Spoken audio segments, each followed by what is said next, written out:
제가 이제 또 전반적으로요 증상, 경과, 치료 이렇게 이제 세 가지 이제 뭐 비교적 이렇게 좀 나눠서 말씀을 드릴게요. 이제 이런 얘기를 많이 들어보셨어요. 증상 그러면 이제 뭐 양성 증상이 있다, 그리고 음성 증상이 있다. 근데 사실 이것만으로 우리가 분류할 수 없는 여러 가지 이제 불편한 점들을 갖고 계세요. 증상들이요. 양성 증상은 보통 우리가 양성 그러면 이제 없어야 되는데 있어야 되는 걸 얘기해요. 없어야 되는데 있는 걸 얘기하죠. 음성 증상이라는 건 있어야 하는데 없는 걸 얘기해요. 그래서 양성 증상은 어떻게 보면 우리가 조금 환자분들이 직접 경험을 하고 있지만 환자분 본인이 아니면 옆에서는 조금 이해하기 어려운 그런 증상들을 이야기해요. 음성 증상들은 이것 또한 이제 가족분들은 잘 답답해하시는 부분이에요, 사실은. 있어야 하는데 없으니까 좀 이렇게 좀 표정도 더 있었으면 좋겠고 의욕도 좀 있어야 됐으면 좋겠고 그랬으면 좋겠는데 이런 뭔가 자연스러움이 좀 이렇게 없는 것 같은 없는 그런 것들에 대한 것들을 말씀하세요. 근데 이제 그런 것만 있는 게 아니고 사실은 그 안에 뭐 우울 증상을 겪기도 하시고 기분 기복이 있기도 하시고요. 그 밖에 이제 좀 이따 말씀드린 뭐 감각 증상 같은 게 있기도 하고 사실은 여러 가지 사실 우리가 증상을 이게 있으면 조현병이에요. 이게 없으니까 조현병이 아니에요. 라고 이야기할 수 있는 건 사실 없어요. 조현병의 가장 큰 특징 중에 하나는 아니 이분도 조현병이고 이분도 조현병인데 이렇게 다르지 않느냐 라는 말씀을 하실 수 있을 만큼 너무너무 다양해요. 근데 이제 그게 무엇이냐라는 거에 대해서 조금은 저희도 그래서 제가 실제로 이제 그런 병원도 자주 봬요. 이제 어디 이제 다른 병원에서요 조현병 같아요. 그러니까 조현병 좀 의심돼요. 이런 얘기 듣고 저를 이제 만나 뵈러 오신 분들이 있어요. 예. 그럼 제가 거기서 맞아요. 아니에요. 라고 딱 얘기 못할 때가 더 많아요, 사실. 그냥 우리 좀 지켜볼게요. 그리고 제가 아주 흔히 드리는 말씀 중에 하나 있어요. 이름이 중요한 게 아니에요. 그냥 뭐가 불편한지 우리 잘 알아보고 그게 편안해지시도록 잘 우리가 알아가고 치료해 갔으면 좋겠어요 라고 말씀드려요. 제가 조현병이라는 걸 숨기기 위해서 환자분이나 보호자분이 오셨을 때 기분이 나쁠까봐 그 얘기를 숨기는 게 아니에요. 실제로 정말로 실제가 그래요. 그래서 우리는 어떻게 보면 자꾸 이렇게 이름에 자꾸 이렇게 국한하려는 거에서 조금 탈피했으면 좋겠다 이런 생각 제 스스로도 많이 하고 이게 꼭 이렇게 뭘 안심시켜 드리려는 말씀을 하는 게 아니에요. 정말 그래요. 그래서 이 다양한 임상 증상들에 대해서 제가 조금은 몇 가지 이렇게 한 가지씩 말씀을 드려볼게요. 네, 첫 번째로 말씀드릴 건 환청이에요. 환청. 사실 이제 뭐 소리가 들려요. 그리고 막 혼잣말을 하고 계시고 이런 증상들을 호소하셔서 병원에 오셔서 문의를 하시고 진료를 받으러 오시는 분들이 많이 있으세요. 우리가 이제 먼저 기본적으로 소리를 듣는 게 무엇인가 라는 거에 대해서 한번 생각을 해볼게요. 우리 지금도 이제 여기 앉아 계신 분들이 제가 말씀드리는 제 목소리를 듣고 계세요. 제가 말씀드리고 있는 목소리는 여러분들의 바깥에 있어요. 그리고 전혀 노력하지 않으시는데도 무슨 얘기인지 지금 다 이해하고 계세요. 아주 자연스러워요. 우린 노력하지 않아요. 의지로 노력하고 일부러 억지로 하려고 하지 않아도 밖에 있는 어떤 소리가요.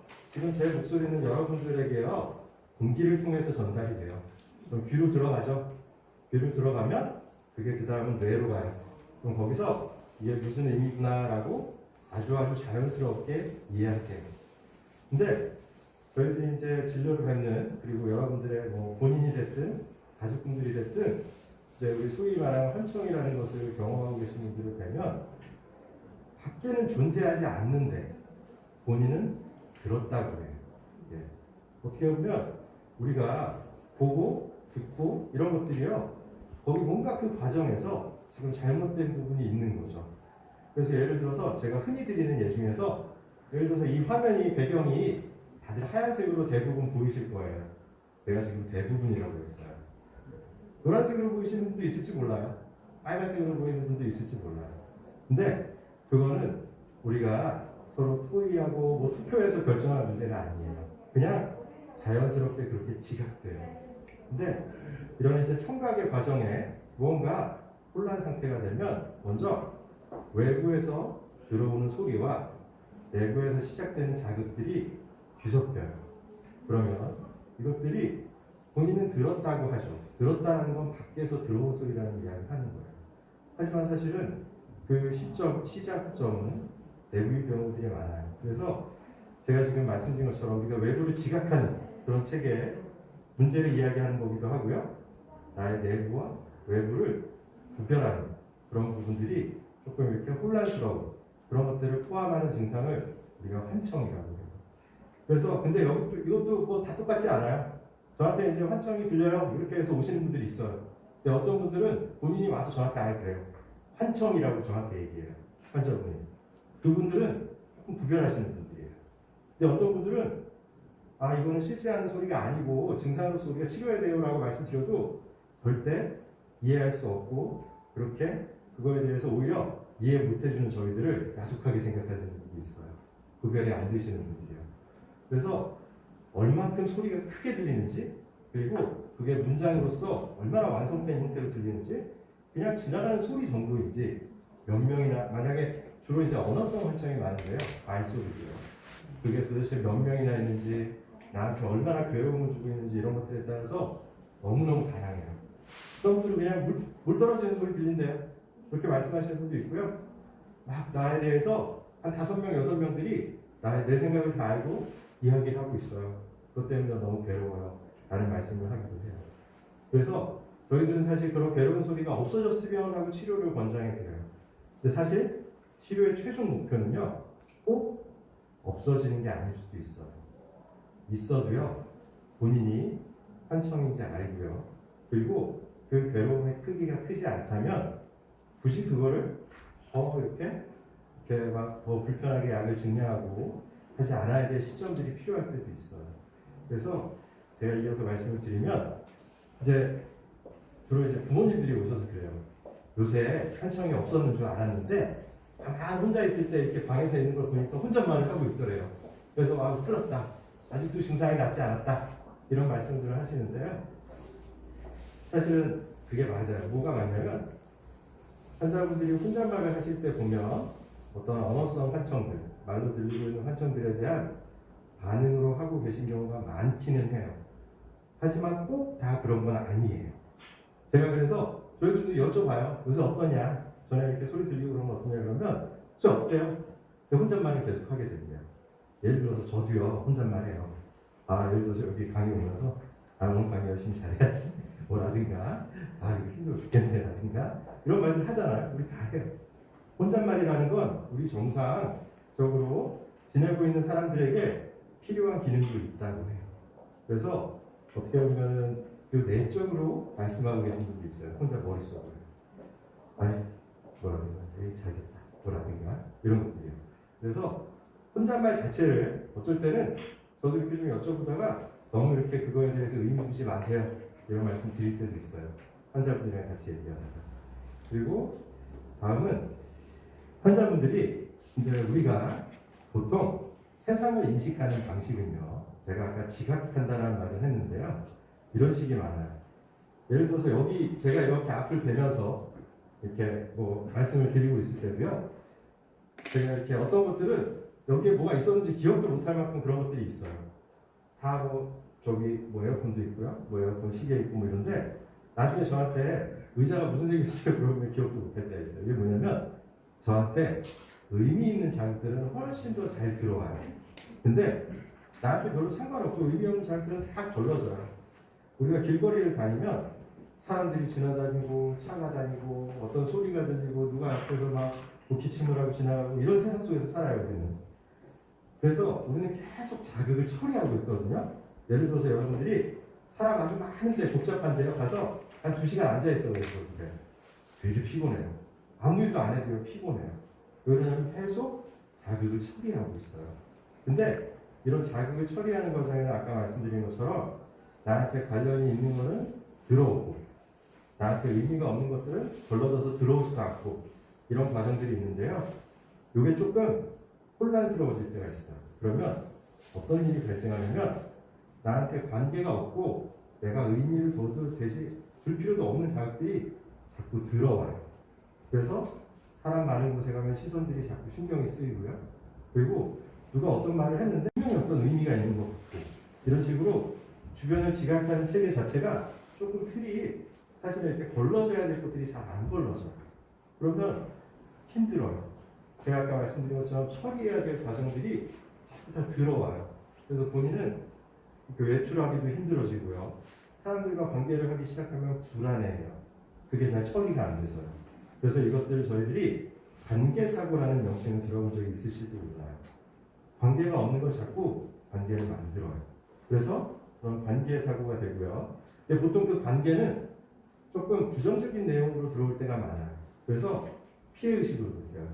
나에 대해서 뭔가 안 좋게 생각한다? 나를 해하려 한다? 그러니 얼마나 힘들어요. 본인은 불안해요. 그래서 환자분들은 그 속에서 어떻게 보면 사실 좀 한청도 그래요. 어떤 자극들이 자꾸 그런 식으로 안 좋은 내용으로 나하고 관련성 있는 것들로 들어와요.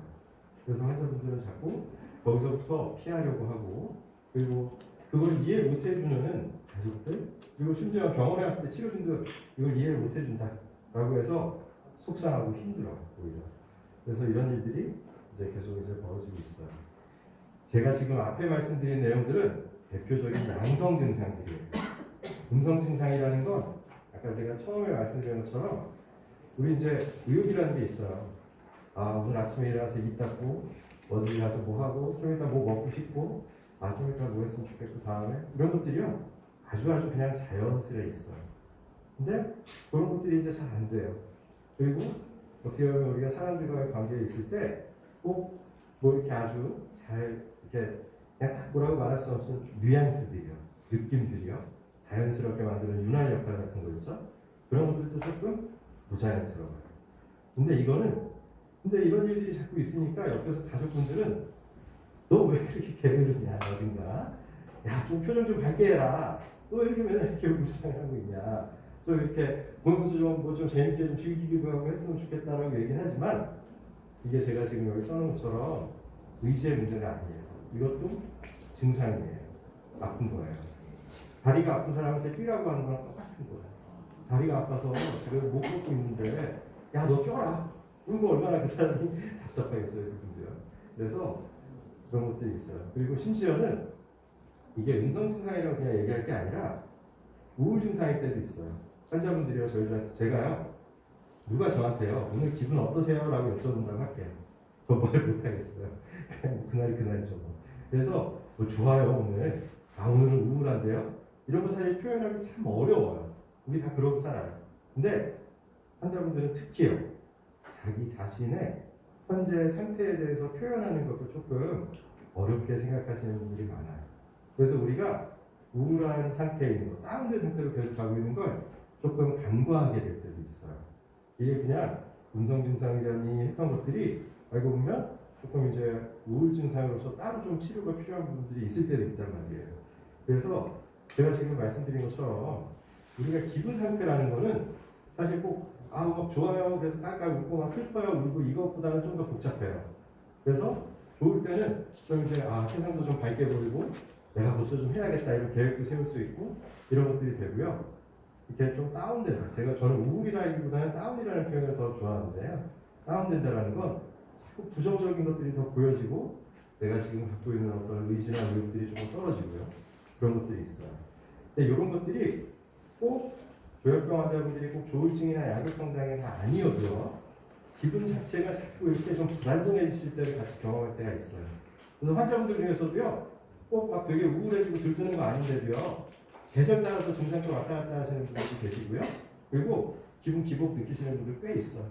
그리고 우리 애가 되게 얌전한 애인데 근데 갑자기 되게 충동적으로 화를 내는 모습들이 보이기도 하고, 그게 양성 증상 때문에 그런 일들이 벌어지기도 하지만 그것과 별개로 어떤 기분의 변동 때문에 그렇게 욱하는 상황들이 발생하거나 그런 일들이 발생하기도 해요. 그리고 너무 우울한 상태에 있을 때 죽고 싶다 이런 생각을 하기도 하고, 그래서 어떻게 보면 꼭 우리가 양성 증상, 음성 증상만 있는 게 아니라 지금 현재 이분이 겪고 있는 기분 상태가 어떤가라는 거에 대해서도 잘 봐야 돼요. 그리고 그런 것들이 잠을 자고 식욕이 변동하는 데도 꽤 영향을 많이 줘요. 그래서 식욕이 줄었다가 폭식을 했다 이러기도 하고요. 너무 과수면에 빠져버리기도 하고, 이런 것들이 기분 증상에서 기인할 때도 간혹 있어요. 그래서 지금 말씀드린 것처럼 이런 것들이 있는 거 외에도 제가 이제 일부러 여기다 강박 증상이라는 걸 하나 썼어요. 강박 증상을 동반하시는 분들 생각보다 되게 많아요. 예. 우리가 강박 증상이라는 건 강박 사고라는 게 있고 강박 행동이라는 게 있어요. 강박 사고라는 겁니다. 우리가 보통 그냥 강박증, 강박장애에서 보통 보는 거 이런 거예요. 아, 지금 요새 코로나가 이렇게 한다는데 내가 밖에 나가면 공기 중에 코로나 바이러스가 있으면 어떡하지? 이게 강박 사고예요. 계속 그 생각을 해요. 나를 불안하게 하는 반복적인 강박 사고예요. 그럼 어떻게 해야 돼요? 강박 행동은 안 나갈 수도 있겠죠? 아니면 뭐 예를 들어서 더 이렇게 보호 장비를 많이 할 수도 있겠죠? 손을 아주 과도하게 쓸 수도 있겠죠?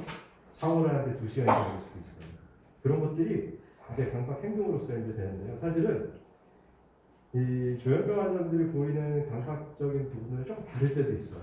그냥 강박증, 강박장애에서 보여주는 거에 따라서 일단 자꾸 반복해서 뭐 물으시는 분들도 있어요. 그게 약을 드셔서 약 부작용으로 올 때도 있고 증상으로 오실 때도 있는데요. 저도 이게 진료실에서 이제 계속 어떤 분들이 뵙다 보면 꼭 나가시기 전에 저한테 3번 정도 횟수도 정해져 있어요. 그래서 몇 번을 반복해서 여쭤봐야 조금 마음이 편해서 또 나가시는 그런 분들 계세요. 그럼 저도 다 대답해 드려요. 예. 아닌 것도 아니에요. 똑같이 해드려요. 그래야 본인이 또 편안하세요. 그리고 또 진료를 이제 마칠 수가 있고요. 그리고 또 이제 자꾸 확인하고 체크하고 이런 것들 경험하고 그리고 또 이런 걸 강박증으로 저한테 표현하시는 분들도 있어요. 자꾸 어떤 특정 생각에 머물러 있어요. 그게 옛날에 어떤 이벤트일 수도 있고요. 본인이 갖고 있는 어떤 우리가 이해하기 어려운 특정한 어떤 생각일 수도 있어요. 남들은 좀 이해하기 어려운. 그랬을 때 자꾸 그 생각이 머물러서 나를 괴롭게 해요. 이런 말씀들을 하시기도 해요. 근데 이런 것들을 다 합치면 결국 뭐가 제일 어려우냐면요. 이게 제가 지금 말씀드리고 이런 모든 내용들이 되게 주관적이라는 거예요. 너무너무 주관적이에요.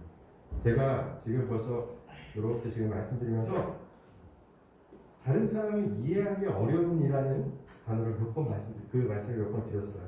너무너무 주관적이에요. 그리고 사실은 이 이제 편찮으신 분들의 치료받고 계신 분들의 제일 큰 문제는 본인이 괴롭다는 거예요. 이거는 그래서 저희도 그래요. 저도 이제 치료 이렇게 하러 오셨을 때 내가 이거 치료 받아야 되냐고 이런 얘기하고 이제 엄마 아빠가 이렇게 오자고 왔어요. 뭐 형제분 때문에 왔어요. 이렇게 하실 때 자꾸 그런 거에 더 초점을 두려고 해요.